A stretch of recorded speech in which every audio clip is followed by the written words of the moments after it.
Petit disclaimer, on est au pied de la tour, on est à l'extérieur, il y a du vent, il y a des gens, il y a des voitures.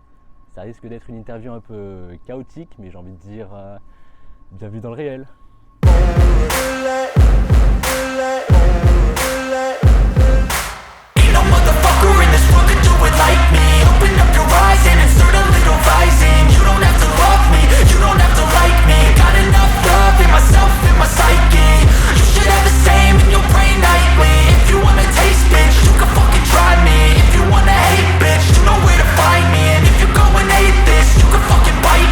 Parcours un peu particulier, on va dire un peu sinueux. Je suis né ici à Font-Barlette, je suis allé également à l'école ici à Font-Barlette, en tout cas en primaire. Ensuite, je suis allé au collège dans une autre partie de la ville, un autre quartier qui s'appelle la ZUP. Puis on va dire que j'ai toujours été plus ou moins un bon élève à l'école, les choses allant s'accentuant avec le temps. Plus le temps passait, plus j'étais un bon élève. J'ai fait un bac littéraire.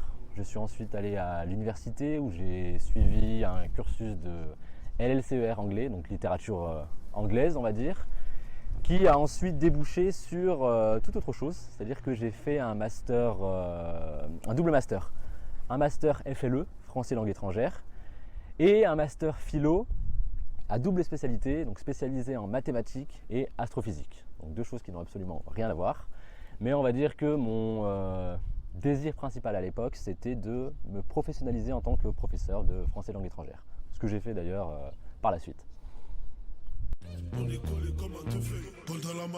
Alors j'ai pas mal d'auteurs que j'adore. Il y en a un que je peux pas ne pas citer, ça sera Tolkien. Donc j'ai absolument tout lu de Tolkien. Alors je sais que les fans de Tolkien sont très très chiants sur oui, est-ce que tu as lu le Silmarillion, tout ça. J'ai lu le Silmarillion, je l'ai lu en français et en anglais. Et moi j'ai une question à vous poser aux fans de Tolkien. Est-ce que vous avez lu tous les tomes des histoires de la Terre du Milieu? Est-ce que vous avez lu les contes et légendes inachevées? Est-ce que vous avez lu les enfants de Hurin? Est-ce que vous avez lu Beren et Lucienne? Parce que moi j'ai absolument tout lu de Tolkien. Donc on va dire voilà, que Tolkien il prend une place un peu particulière dans mon panthéon des écrivains. Je suis également un très gros lecteur, on va dire, un très grand admirateur de Chateaubriand. J'adore sa plume notamment. Mais pour en citer, on va dire des contemporains, des confrères, j'aime beaucoup les romans de François Bégodeau, qui a d'ailleurs sorti un roman récemment qui s'appelle L'Amour, qui est absolument magnifique. Je conseille à tout le monde de se le procurer et de le lire. Mais tous ces romans en général sont à lire. J'adore aussi Wajdi Mouawad, qui est un écrivain canado-libanais. Et j'adore Yourcenar dans les auteurs un peu plus anciens. Et voilà, disons que mon panthéon est assez vaste. Ah, pour le livre préféré, c'est assez particulier parce que c'est assez récent que je suis tombé dans cette lecture. C'est la Divine Comédie de Dante, qui est une lecture qui, je pense, va me marquer toute ma vie. Ça fait partie de ces livres dont, quand vous les lisez, vous sentez que leur empreinte sera éternelle sur vous. Et sur moi, c'est le cas. J'ai développé un rapport assez étrange avec ce livre, un rapport assez spirituel. Bizarrement, j'y reviens quasiment chaque année, dans une période assez particulière d'ailleurs. Et oui, comme une espèce de pèlerinage, ce livre, je pense, peut être appelé comme mon préféré. Qui fait le con là-bas, c'est qui fait le con? J'ai pas le temps de répondre sur internet. Alors ça c'est une modalité, on va dire, de mon livre qui laisse perplexe beaucoup de gens. C'est vrai que j'ai refusé de traduire certains passages, donc qu'ils soient en arabe ou en d'autres langues étrangères, pour plusieurs choses. Déjà pour une raison un peu, on va dire, provocatrice. C'est-à-dire que j'ai remarqué que beaucoup de lecteurs aujourd'hui appréhendent les livres d'une façon vraiment passive. C'est-à-dire qu'ils s'engagent dans un livre dans une position un peu étoile de mer, comme ça, et ils attendent que le livre leur glisse dessus, comme ça. Moi, c'est l'inverse que j'attends d'un livre. J'aime bien qu'un livre me résiste, un peu, qu'il ait des aspects un peu nébuleux, un peu mystérieux, qu'il me faut creuser. Et donc c'est pour ça que j'ai instauré cette espèce de challenge pour le lecteur, en tout cas le lecteur non arabophone ou autre, pour qu'il puisse oui, voir ça un peu comme un côté ludique, parce que il y a des passages donc, en arabe dans Adam, principalement des dialogues, mais j'ai construit ces dialogues de façon à ce qu'ils soient quand même intuitivement perceptibles par les personnes qui ne parlent pas arabophone. C'est-à-dire qu'on a de nombreux termes arabes qui reviennent dans plusieurs contextes différents. De sorte que si on voit à peu près ce qu'il veut dire, eh bien on comprend au final. Par exemple, je donne un exemple tout bête, on a le mot bird qui revient assez souvent, en tout cas au début. Donc on a une scène avec le personnage de Adam qui est dans sa chambre, sa fenêtre est ouverte, on est en hiver, hein, et sa mère entre dans la chambre et elle dit non, ferme la fenêtre à cause du bird dehors. Bon, là déjà on peut voir à peu près ce que veut dire le mot bird. Mais on a une autre scène ensuite où Adam se rend dans un salon de coiffure, où on a plusieurs clients qui sont assis à l'intérieur du salon. Et ils s'étonnent qu'ils sont là, mais ils ne sont pas venus pour se faire couper les cheveux. Et donc il leur dit oui non, vous voulez pas vous faire couper les cheveux et tout. Il dit non, on est juste là pour éviter le bird du dehors. Donc voilà, au bout d'un moment, si on a les 2-3 neurones un peu alignés, on comprend que bird ça veut dire le froid. Après, on peut appréhender ça comme le vent, un truc ou autre. Ça, tant que le contexte et la signification passent, tout passe. Mais il y a aussi un autre paradigme qui est venu m'encourager à refuser les traductions de certains passages, c'est que le livre est raconté par un narrateur interne. Donc on suit le personnage de Adam, qui, bien qu'il ait des origines maghrébines, ne parle pas vraiment l'arabe, en tout cas l'arabe algérien. Il comprend certains mots, mais il ne le parle vraiment pas assez pour pouvoir comprendre une conversation ou des phrases. Et toutes les personnes qui auront des origines, on va dire, étrangères à la maison sauront que quand une langue d'origine n'est pas maîtrisée par les enfants, elle est généralement la langue du secret dans la famille. Donc on a des personnes qui disent des choses et qui veulent ne pas être compris par Adam. Et donc du coup vont en passer par l'arabe. Et il m'a semblé naturel que vu que l'histoire est racontée par son point de vue, si lui ne comprend pas l'arabe, ben, le lecteur également ne comprend pas certaines phrases. Voilà. Donc c'est également pour cette visée, on va dire, naturaliste que j'ai décidé de ne pas traduire ces phrases, qui m'a valu d'ailleurs certaines réactions un peu, non pas véhémentes, mais on va dire un peu braquées de certaines personnes, qui, comme je l'ai dit au début, se sentent un peu attaquées dès qu'elles ne comprennent pas quelque chose dans un livre, et du coup attaquent le livre en retour. Mais également, ça m'a aussi, c'est une chose, on va dire, qui m'a poussé à ne pas travailler avec une certaine maison d'édition, par exemple, qui a insisté pour que je mette des traductions dans Adam. J'ai refusé, ils ont reinsisté, donc j'ai décidé d'arrêter notre collaboration avec eux. Et également aussi pour cette histoire de traduction, alors j'ai parlé de Tolkien tout à l'heure, c'est pas par hasard, c'est aussi parce que, bon, on va dire que je suis emprunt d'un imaginaire de fantasy, j'adore la fantasy médiévale, tout ça, et je me suis notamment inspiré des écrivains de fantasy pour écrire Adam. Ça peut paraître un peu bizarre dit comme ça, mais dans la mesure où beaucoup de gens en France envisagent la banlieue comme on envisage un monde fantastique. C'est-à-dire qu'ils ne la voient jamais, ils ne l'expérimentent jamais, si ce n'est à travers la télévision, à travers les films, à travers certains livres, tout ça. Donc ils ont un rapport à la banlieue qui est totalement féerique, fantasmagorique. J'ai voulu donc déjà tenir une plume très précise, justement, au diapason de Tolkien. Tolkien, il fait ça très clairement. Il est très précis dans sa plume quand il décrit son monde, la Terre du Milieu. Pour que la Terre du Milieu nous apparaisse comme crédible, il faut qu'elle soit ancrée. Donc qu'on ait des longues descriptions, je sais que ça fait peur à beaucoup de gens, mais qu'il y ait beaucoup de descriptions, beaucoup de détails sur les choses, sur le quotidien des personnages, et notamment sur les langues. Il y a énormément de langues imaginaires qui sont parlées dans les récits de fantasy, justement pour donner plus de crédibilité au monde. Et bien moi, j'ai appliqué cela aux banlieues, à la banlieue en tout cas, Et j'ai voulu retranscrire la langue qui était parlée dans la banlieue, comme Tolkien a voulu retranscrire la langue parlée dans la Terre du Milieu. C'est aussi pour ça que j'ai adopté le plurilinguisme. Parce que le plurilinguisme, c'est la banalité dans la banlieue, comme la langue elfique ou naine, et la banalité dans la Terre du Milieu. Voilà. Veulent se voir en poster, mais on a vu que leur sœur et encore on va se taire. Alors c'est devenu maintenant une blague avec mes proches, ils me disent, à chaque fois qu'ils me voient, ils me disent oui, non, t'es toujours pas en prison à cause du livre et tout ça.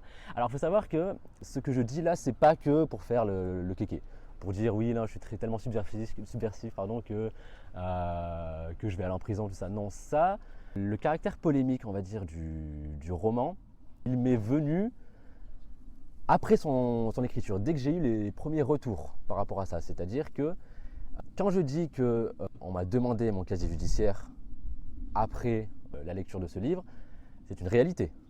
Il y a une maison d'édition qui, très clairement, m'a fait comprendre que ce livre était beaucoup trop violent, qui n'était pas adapté à la situation, on va dire, du pays, qu'il mettait en danger les relations sociales entre les différentes communautés.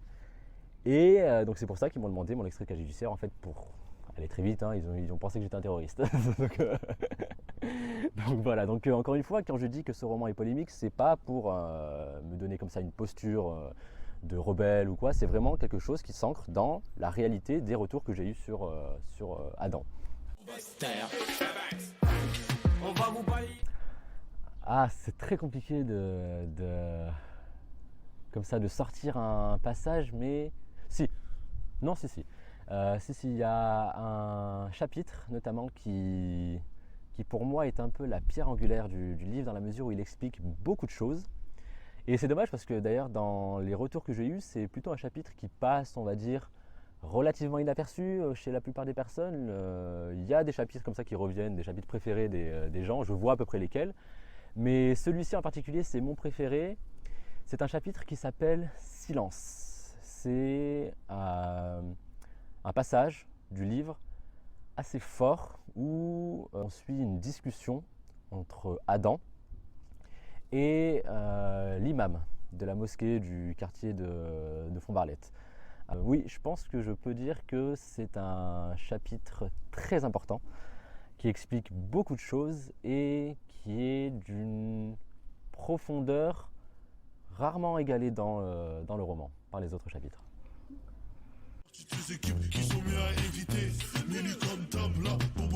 Oui, j'ai écrit d'autres textes. Alors, Adam, c'est mon premier livre publié, mais c'est mon 4e livre écrit. Je me suis lancé dans l'écriture assez tard dans ma vie. Je crois que j'avais 18 ans, alors que je sais qu'il y a beaucoup d'écrivains qui s'y mettent très tôt, hein, qui commencent à écrire des textes quand ils sont petits, tout ça. Non, moi c'est venu assez tard, et je me suis directement lancé dans une trilogie de fantasy. Donc qui n'est pas le plus simple pour une première expérience d'écriture. Donc j'ai écrit voilà, cette trilogie. Je me suis ensuite lancé dans Adam. Et récemment, mon dernier livre, donc mon 5e, c'est tout autre chose, c'est un essai. Un essai sur les séries télé. Donc on est sur la littérature, on va dire, de pensée. Donc c'est autre chose que le roman, que la fantasy. Donc on va dire que pour l'instant, j'ai exploré un spectre assez large. Donc je suis passé de la fantasy au thriller psychologique à maintenant l'essai. Donc voilà, et sinon pour les projets à venir, oui, j'ai des projets en tête, notamment un qui est encore balbutiant pour l'instant, mais qui reste assez clair, on va dire, dans sa structure. J'aimerais faire du concept de Adam, non pas une saga, mais on va dire une œuvre assez éclectique, monumentale. Je m'inspire pour ça de la saga des Rougon-Macquart de Zola, sans me comparer bien sûr évidemment à Zola, mais on va dire que j'aimerais dresser un portrait comme ça assez général de plusieurs éléments de notre société contemporaine, en reprenant on va dire le principe même de Adam, c'est-à-dire un personnage qui évolue dans dans un milieu social défavorisé avec un trouble psychologique spécifique. Donc voilà, ce seraient ces trois éléments narratifs qui guideraient tous les prochains livres de cet univers. Donc j'ai 2-3 idées, je pense être quasi certain qu'il y aura un livre qui se situera dans une campagne française, donc un autre milieu défavorisé. J'ai également en tête, on va dire, le milieu des forains, donc c'est-à-dire cette communauté, on va dire, un peu nomade, qui s'occupe des foires ou des vogues, comme on dit ici dans la région. Et donc il y aurait un personnage qui évoluerait dans ce système-là. Après, voilà, ça c'est on va dire deux projets assez clairs. Pour le reste, j'ai 2-3 idées, mais ça viendra avec le temps. Gros écart, toi la GRM. Une nouvelle Rolex, nouvelle Omega. Amène-moi une arme. Alors je vais décevoir beaucoup de gens, je pense. Je leur réponds absolument rien. Rien du tout, parce que je vois tout à fait le discours sous-jacent que sous-tend cette question. Disons que je vois très bien la fable qui se cache derrière cette question. En gros, l'idée c'est, on attend de moi que je réponde mais non, mais regardez, moi je suis issu d'un quartier populaire, mais regardez, j'ai travaillé, j'ai lu des livres, j'ai travaillé à l'école, et regardez, quand on veut, on peut. Donc tous ces espèces d'idiomes libéraux qu'on envoie comme ça dans la figure des pauvres en leur disant au final, bah, si vous êtes pauvre, c'est parce que vous n'avez pas assez travaillé, quoi. Regardez la preuve, il y a des gens comme moi ou comme d'autres qui travaillent, et regardez, ils arrivent à se sortir, à publier des livres, tout ça, alors qu'à la base, ils n'étaient pas déterminés à ça. Eh bien, moi, j'ai envie de dire que si, j'ai été déterminé à écrire des livres, j'ai été multidéterminé, donc c'est des déterminations vastes, hein. Détermination sociale, détermination psychologique, familiale, affective, tout ça. Donc très clairement, je ne vais pas servir la soupe méritocrate en répondant à cette question, en disant oui, non, il faut, quand on veut, on peut, quand on tombe 7 fois, il faut se relever 8 fois, enfin voilà, toutes ces phrases qu'on entend. Ça me fait penser sur Instagram, on voit beaucoup ça, les phrases, vous savez, avec des interviews, c'est souvent des people ou alors des millionnaires, tout ça, là, qui nous disent non mais regardez, moi je suis d'un quartier pauvre, puis j'ai travaillé, tout ça, avec une musique un peu triste derrière. Le nom, le nom du compte Instagram, c'est genre Road to be millionnaire, tout ça. Donc non, c'est une espèce d'encouragement, de développement personnel un peu que je trouve ridicule. Et surtout, pour en parler de façon un peu plus sérieuse, cette question, elle sous-tend en fait l'idée que je trouve un peu obscène que, bah, certes, moi j'ai pu, on va dire, m'extirper un peu de ma condition par la littérature ou par peut-être l'école ou autre chose, mais au final, mes copains qui sont restés là au quartier, ou alors mes cousins ou autres, comme j'ai dit tout à l'heure, en fait, l'idée c'est que bah, c'est un peu leur faute, quoi. C'est leur faute parce qu'ils n'ont pas assez travaillé, parce qu'ils n'ont pas suivi les bonnes études, ils sont restés au quartier, tout ça. Donc c'est, on va dire, le mème qui tourne beaucoup dans les sphères un peu d'extrême gauche, c'est tu es pauvre, bah arrête.